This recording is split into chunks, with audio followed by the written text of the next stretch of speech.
continuing verse number 54. Susnigdham madhuraharam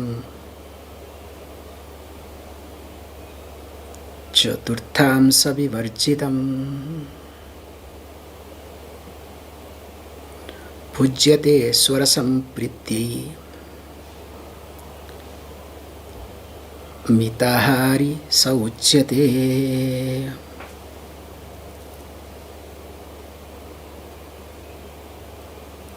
Here he says beautifully. The word he uses called mitāhārī. So that means the one who takes aharam is called ahari. The one who eats called eater. So ahari. And the person has to be mita. So that means mitāhārī, if you want to literally translate, called friendly eater.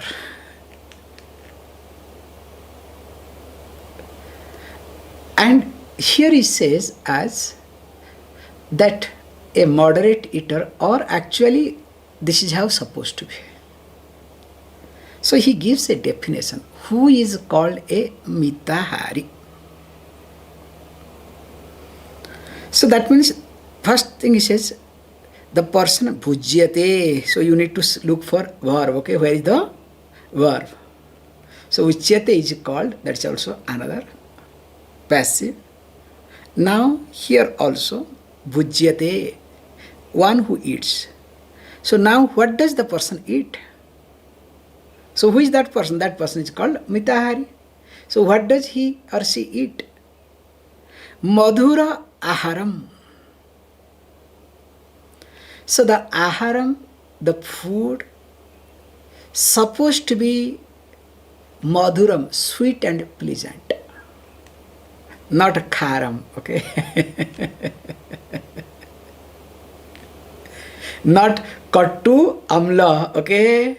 Already we have seen in verse number 52. Kattu amla lavana.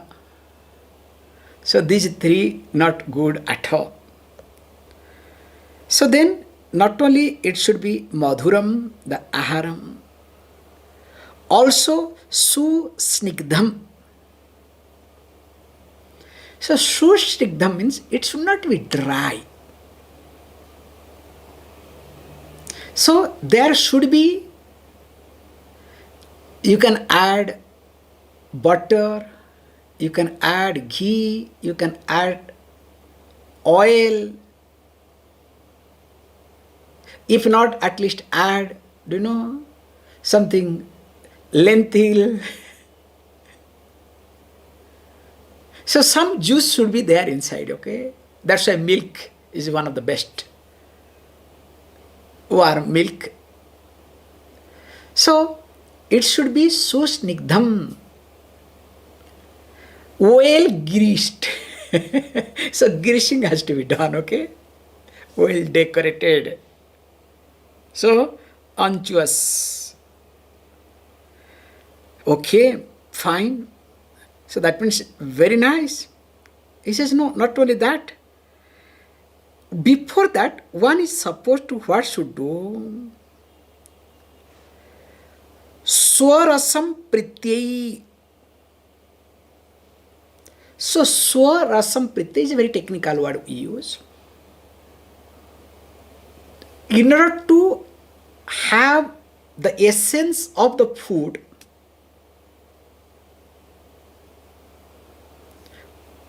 or you can say for the sake of to enjoy the essence of the food, so you need to remove the gross part, gross aspect or grossness of the food.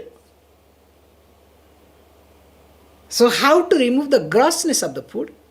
So we have this trick is that before eating, one is supposed to offer the food to the deity, which in Bhagavad Gita highlights that if you don't offer food and eat, you are called stena. So you are called a thief.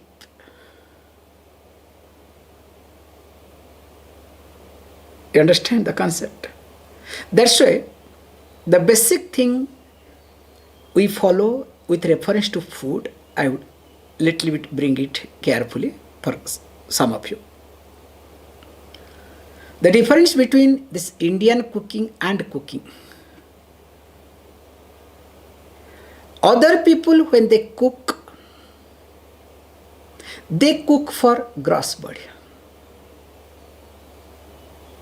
That's why you look at nutrition. You look at carbo, you look at mineral, you look at this, not to be boiled, not to do it, not to do that. Good, nothing wrong in it. But Indian food is overcooked, okay? Don't ask me whether it's right or wrong, okay? That's another extreme.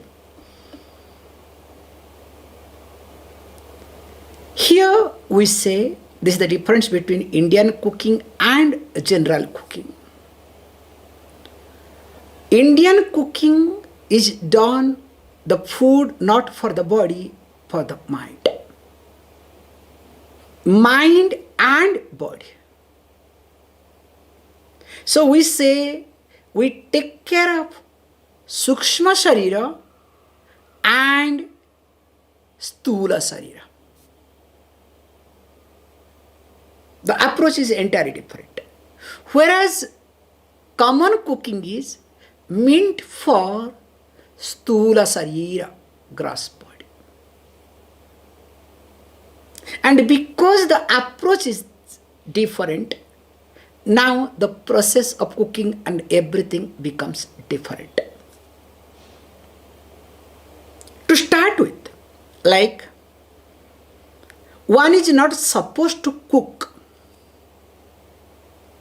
without cleaning the kitchen in the morning. No, last night I cleaned.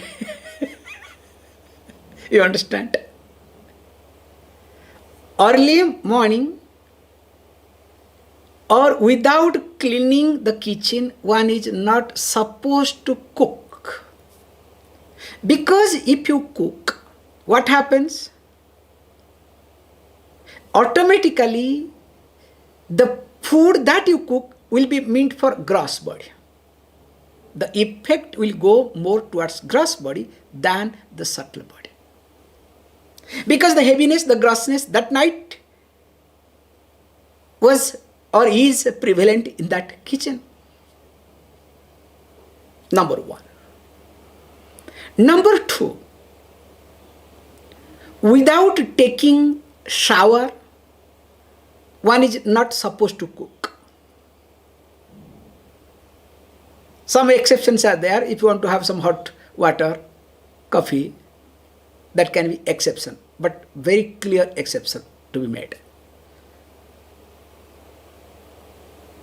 So that you make sure that the impact must go to the subtle body, not gross body.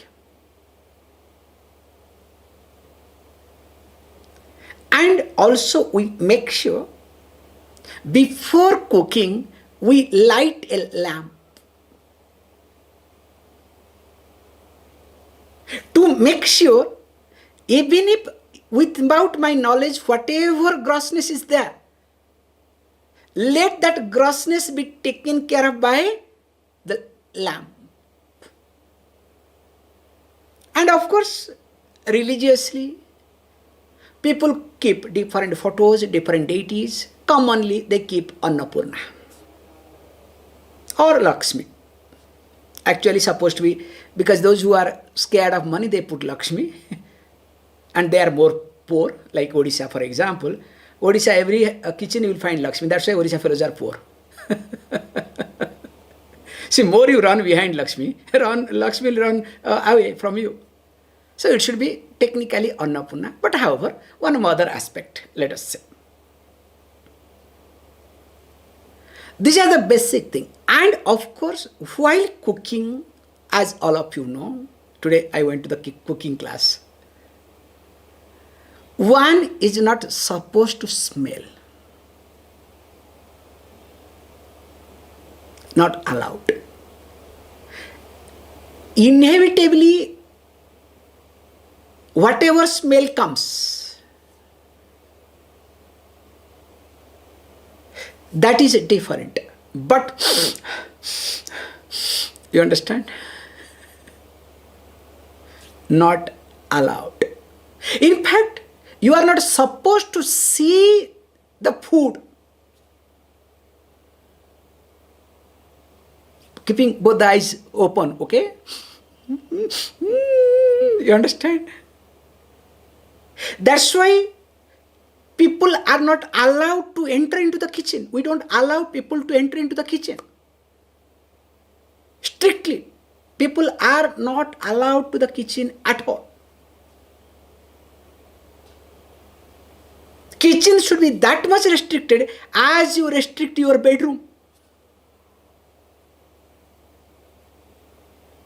or your money room, whatever you keep prosperity. That should be. And interestingly, when one starts cooking, the attitude is that I am cooking for the deity. That's why you are not allowed to taste.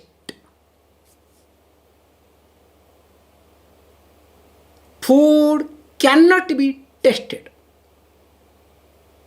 You know, with the left hand. You understand? Right hand, left hand. Oh, salt is less. Salt is more.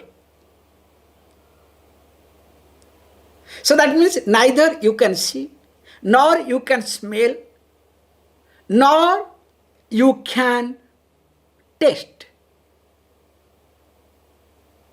Also, you need not talk, oh, today this food, that food, elaborate. Because whole purpose is the food that I am preparing is meant for deity, so that my subtle body or whoever eats, their subtle body will be taken care. That's why food must not be reheated. In fact, the rule is food is supposed to be eaten maximum 3.5 hours to 4 hours. Food that you have cooked after 3.5 hours to 4 hours, you are not supposed to eat. That becomes tamas food. But nowadays the technology is there, everything is covered, protected, so you can put it in the micro oven or whatever, warm it and eat, okay. Wow, what a taste. Good, please continue. So, keeping all this background, then the food is being offered to the deity. Then only a person is supposed to eat. And while eating also, the person cannot eat the moment food is served. You know, especially if you go to restaurant or other countries, I see, the moment something comes to the table, they start eating, okay, appetizer. Starts eating, talking, gossiping, you know how, left, right. Like as though, you know, they are hungry for years. No manners at all, and they consider that is manner. That's the sad part of life. However, that's why what you do generally, some of you, especially those who do anna upasana. Remember when you do this pranahaya, swapanasya, what does it mean? It is anna upasana. So the trick is, first you sip the water with the mantra. So when you sip the mantra with the water, so you are supposed to visualize that on the stomach you are keeping a cloth. The water becomes the cloth. Then of course you keep eating with all the sixth, fifth pranas and brahmani swaha. And after completing the food, again what you do, you are supposed to sip once more water towards end. And visualizing that the food that you kept on the cloth protected in the stomach, again another layer of protection of water you are covering with it. So the food that you have taken is well protected in you. That's why Agastya Rishi says what? Vatapi jirno bhava, atapi jirno bhava. You understand? You know the story or not?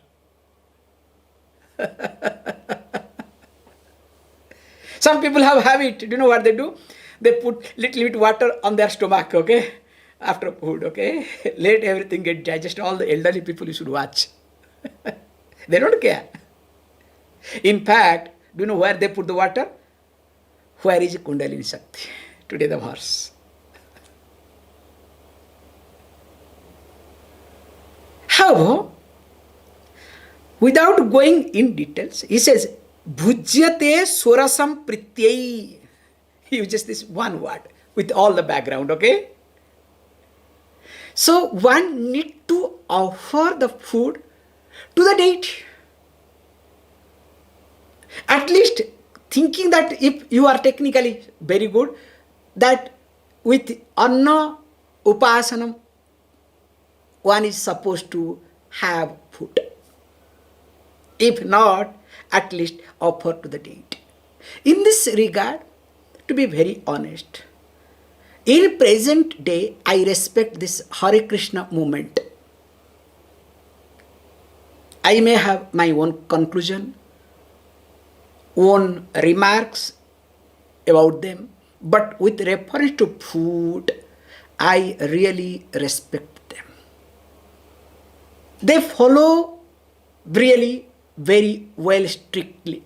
Overseas, if you ask me anywhere, including in India, if somebody says, I am part of this ISKCON movement, Hare Krishna movement, I will not have any problem to have food in their house. Because they follow certain rules. In fact, they go to that extent, unless tulasi leaf is being put on the rice or food, they will never eat or serve. And they do follow, because I have noticed in different countries, including New Zealand and other countries, they really follow perfectly. So coming back here, that making sure that I am not eating for my body. That's why this left hand, right hand, both hand, the way I want, not allowed at all. Because when I have to do something for a deity, how to give? Unless I am a tribal person. You understand? If I am a cultured person, there are certain protocols. And most importantly, not only that, he says, Chaturthansa vivarjitam. This is also a beautiful point to observe. So when you eat, there are different versions. Actually, the right would be, whatever capacity you can consume, you are supposed to divide into 4 parts. Based on the age and physical work, we change certain things. Ideally speaking, 1 portion should be food, 2 portions should be water, and 1 portion supposed to be left for air movement. That is what is being highlighted here. Chaturthansa vivarjitam iti. The 4th quarter to be kept empty, not eating till the, not, they say, till the nose, okay? So, above mouth, not throat, okay? Till the nose. You understand? Then after that, you become a pig, okay? So, you need a place to lie down. how the pig starts, crawling, scrolling, this, that. And of course, later on also you become pig, okay? Don't worry. Thinking becomes pig, body also become pig, both. And because of that reason, so there is a group, at least they respect you, okay? They don't touch you. There is one religion, okay? They don't touch pig, okay? So at least those sort of, you are very protected from these tamasic people, at least. This is my version, okay? Don't take it seriously. However, here he says, if this is being followed, only that person called mitāhārī. In fact, that person is a eater. One is supposed to eat in this way, especially being a yogi. Okay. Why all these things? Because if you are interested in what? In this Kundalinī. Continuing. Kandurdham Kundalinī Sakti Shubha Moksha Pradayini Bandhanaya cha Mudhana Yastham Vetti sa Yogavite.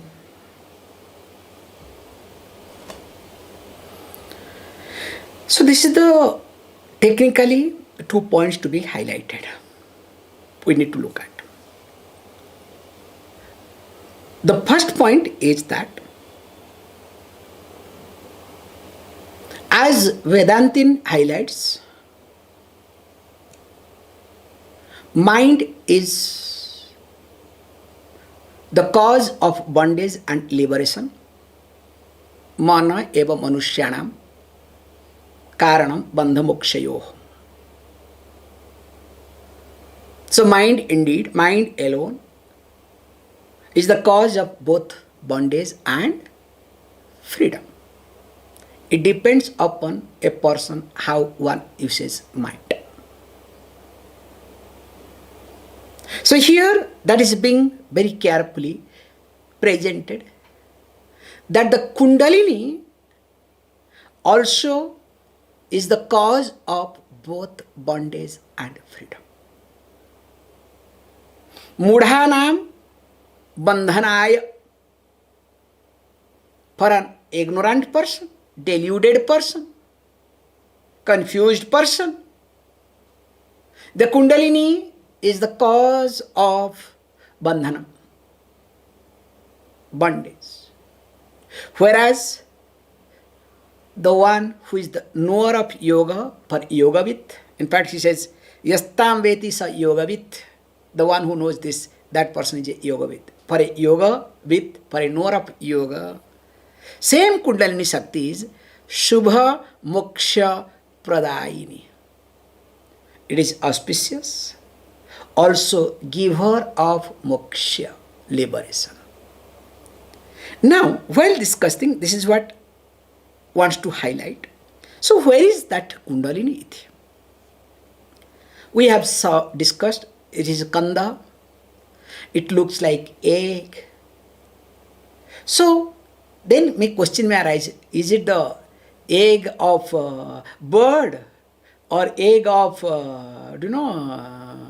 what is the biggest egg? Like this size big eggs are available now. All these, different type of birds and all these things. So this is whose egg? So is it the egg of a serpent? Serpent egg also is there, okay, very small. So whose size of the egg? Different texts do talk differently. Actually, very nicely, in other Upanishads highlight, this Kundalini Shakti is in between this Manipuraka chakra and Medram. That we have also talked earlier. So don't ask me what is Medram, okay? Now, this being the location, the height of this Kundalini Shakti, the area where it is located, could be 9 angulas. So angula means 1 finger, okay? So based on your finger. So 9, 8 plus 1.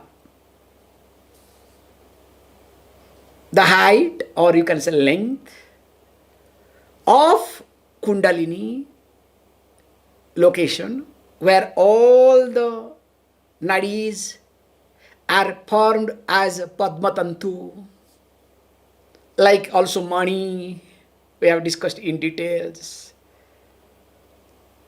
So, it would be 9 angulam, 9 fingers. And the width would be 4.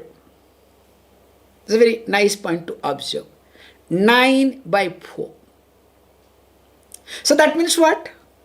The center would be 4 and top becomes less, so that it is a andakriti, oval shape. Also being highlighted, the natural color of it would be white. In fact, when you spend time, when you start practicing whatever we have discussed, you will start seeing it, feeling it.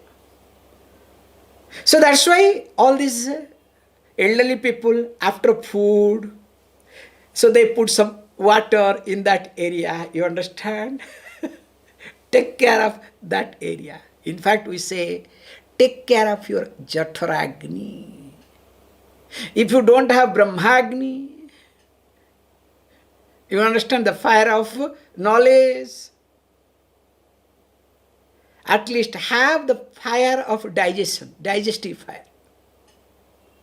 So make sure that the digestive fire should be strong. However, here he says that when the person knows this, that this is the location of Kundalini, generally, by default, people will keep practicing mainly 3 asanas. So they are Padmasana, Siddhasana, and Vajrasana.